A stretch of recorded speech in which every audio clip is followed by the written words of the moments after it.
Bismillahirrahmanirrahim. Assalamu alaikum, second year. Today we are going to start a novel, Mr. Chips. But first of all, see what is novel.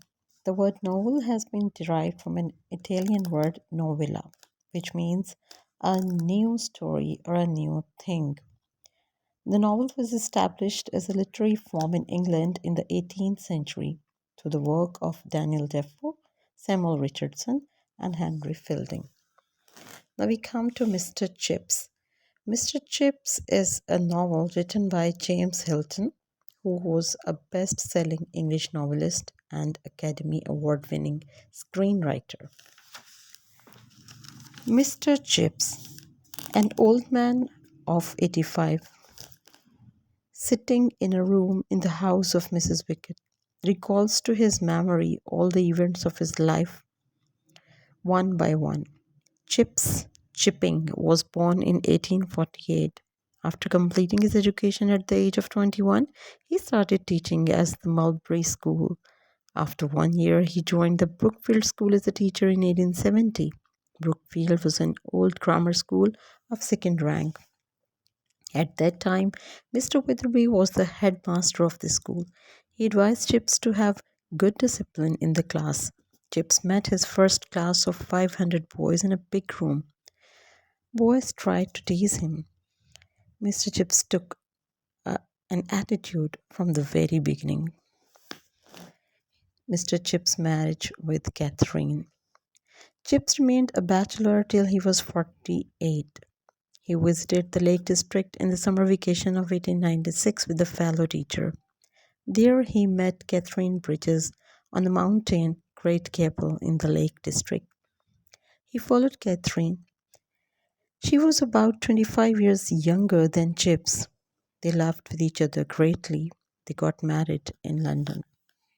The marriage had a very good effect on Chips. He was very happy after his marriage. His discipline in his classes became better.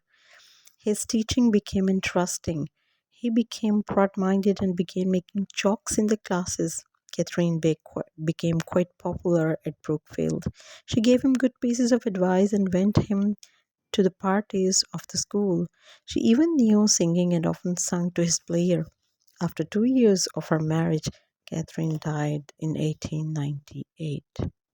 Chips became very serious after Catherine's death. He looked old man at the age of 50 years. He was a senior teacher now. His classes improved much. He did not change his gown even if it got tattered. After the death of Mr. Meldrum, he became the headmaster of the Brookfield.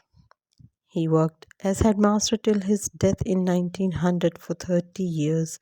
After the death of Meldrum, Chips became acting headmaster of the school in 1900, a young man of 37. Ralston became the headmaster. He was quite strict towards the boys and kept good discipline in the school. Chips did not like Ralston's attitude towards others. Ralston also did not like Chips' way of teaching and habit. Chips was an old-fashioned person while Ralston had modern ideas about life. He objected to Chips' method of teaching and dress. He asked Chips to resign, but Chips refused. The, the board of governors running the school supported Chips and kept him in the school. In 1911, Ralston left Brookfield and a young man, Chatteris, aged 34, became the new headmaster in 1913. Chips resigned at the age of 65 as he had fallen seriously ill. The school gave a grand farewell party to Chips. Mr. Chips had 7 attacks of bronchitis, which fasted for 6 months before retirement. Soon after his retirement from service, he went to Germany for a few months for medical treatment. In September 1913, he returned from Germany. After returning from Germany, Chips rented a room in Mrs. Wickett's house across the road from the school. He went on visiting Brookfield and working for it. Now he was very healthy. He was very happy in Mrs. Wickett's house. He passed his time in reading novels, writing articles, meeting old Brookfield boys, and watching games at the school playground.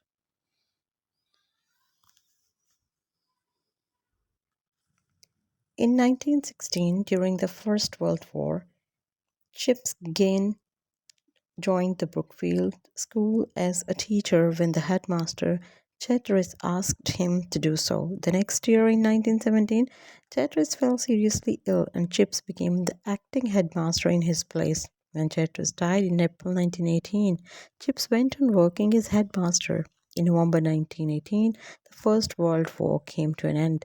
Chips again fell seriously ill and again resigned from service.